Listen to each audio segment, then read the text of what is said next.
రోజా రోజా ఏం చెప్పారండి?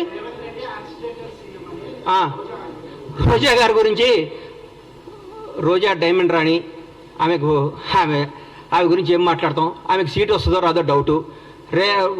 రోజా Revanth Reddy accidental CM కాదు, ఆమె ఎవరి దగ్గర పనిచేస్తుంది? ఆయన యాక్సిడెంట్ సీఎం. రేవంత్ రెడ్డి గారు ఫైటర్ రేవంత్ రెడ్డి గారు ఫైటర్, పోరాడిన యోధుడు.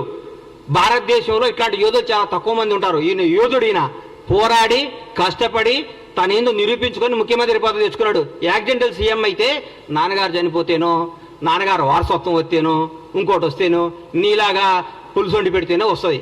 నువ్వు పులుసు వండి పెట్టావు కాబట్టి నువ్వు పులుసు పాపవు. నువ్వు వదిలేయి. నువ్వు రేపో మాపో మాజీ అవుతావు. ఆ మాజీ ఈ మాజీ కలిసి పెట్టి ఇక్కడ వచ్చి జబర్దస్త్ ప్రోగ్రామ్ చేసుకుంటా, పగల జబర్దస్త్ షూటింగు, నైట్ పూట ఏమో మాజీలు కలిసి తాజాగా కేజీలు తెచ్చుకొని పులుసు వండుకొని పెట్టుకోను. అంతేగాని మా ముఖ్యమంత్రి అనే స్థాయి నీది కాదమ్మా తల్లి. నువ్వు స్థాయి కాదు, నువ్వు ఐటెం రానివి, నువ్వు ఐటెంలానే ఉండు.